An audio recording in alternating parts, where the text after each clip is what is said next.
ദശാബ്ദങ്ങളായി തുടരുന്ന നയതന്ത്ര യുദ്ധത്തിന് വിരാമമിട്ടുകൊണ്ട് അമേരിക്കയും ഇറാനും തമ്മിലുള്ള ചരിത്രപരമായ സമാധാന കരാർ അന്തിമഘട്ടത്തിലേക്ക്. ഇരു രാജ്യങ്ങളും തമ്മിലുള്ള സമാധാന ചർച്ചകൾക്ക് മധ്യസ്ഥത വഹിക്കുന്ന പാകിസ്ഥാൻ പ്രധാനമന്ത്രി ഷഹബാസ് ഷെരീഫാണ് വെള്ളിയാഴ്ച രാത്രി വൈകി ഈ നിർണായക പ്രഖ്യാപനം നടത്തിയത്. വരും ദിവസങ്ങളിൽ തന്നെ ഇരുവിഭാഗവും തമ്മിലുള്ള യുദ്ധസമാനമായ അന്തരീക്ഷം പൂർണ്ണമായി അവസാനിപ്പിക്കുമെന്നാണ് സൂചന. ഇരു രാജ്യങ്ങളും തമ്മിൽ നിലനിന്നിരുന്ന തർക്കങ്ങളിൽ ഒടുവിൽ വ്യക്തമായ ധാരണ കൈവന്നിട്ടുണ്ടെന്നും ഇനി അടുത്ത ഘട്ടങ്ങളിലേക്ക് കടക്കുക മാത്രമാണ് അവശേഷിക്കുന്നതെന്നും ഷെഹബാസ് ഷെരീഫ് വ്യക്തമാക്കി. കരാർ ഒപ്പിടുന്നതിന്റെ ഭാഗമായി ഇരു രാജ്യങ്ങളുടെയും ഉന്നത ഉദ്യോഗസ്ഥർ വരുന്ന ഞായറാഴ്ച തന്നെ ജനീവയിൽ വെച്ച് ചരിത്രപരമായ ധാരണാപത്രത്തിൽ ഒപ്പുവച്ചേക്കുമെന്നാണ് അമേരിക്കൻ കേന്ദ്രങ്ങളിൽ നിന്ന് പുറത്തുവരുന്ന പ്രാഥമിക വിവരങ്ങൾ വ്യക്തമാക്കുന്നത്. എന്നാൽ ശുഭപ്രതീക്ഷകൾക്ക് മുകളിൽ കരിനിഴൽ വീഴ്ത്തിക്കൊണ്ട് കരാറിന്റെ കരടുരേഖ എന്ന പേരിൽ ചില വിവരങ്ങൾ ഇറാന്റെ ഔദ്യോഗിക മാധ്യമങ്ങളിലൂടെ പുറത്തുവന്നത് നിലവിൽ വലിയ വിവാദങ്ങൾക്ക് വഴി തുറന്നിട്ടുണ്ട്. സമാധാനത്തിനായുള്ള നയതന്ത്ര നീക്കങ്ങൾ ദ്രുതഗതിയിൽ പുരോഗമിക്കുന്നതിനിടയിലാണ് ഇറാന്റെ ഭാഗത്തു നിന്നുള്ള ഈ അപ്രതീക്ഷിത നീക്കം. ഇതോടെ വാഷിംഗ്ടണിൽ വലിയ രീതിയിലുള്ള രാഷ്ട്രീയ തർക്കങ്ങൾക്കും പുകിലിനും തുടക്കമായി കഴിഞ്ഞു.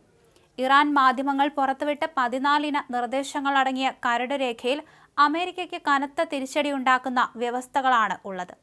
കരാർ പ്രകാരം അമേരിക്ക ഏർപ്പെടുത്തിയ ഉപരോധങ്ങളിൽ നിന്ന് $12 ബില്യൺ ഇളവുകൾ ഇറാന് കിട്ടും.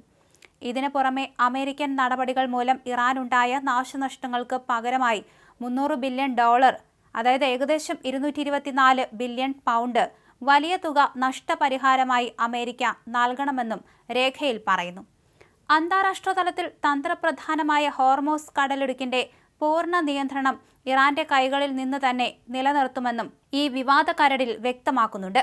കൂടാതെ ഇറാന്റെ ആണവ സമ്പുഷ്ടീകരണ പദ്ധതികൾ തുടർന്നു പോകാനും പശ്ചിമേഷ്യയിലെ ഇറാന്റെ സായുധ ഗ്രൂപ്പുകൾക്കുള്ള പിന്തുണ നിലനിർത്താനും കരാർ അനുവാദം നൽകുന്നുണ്ടെന്നാണ് ഇറാൻ മാധ്യമങ്ങൾ അവകാശപ്പെടുന്നത്.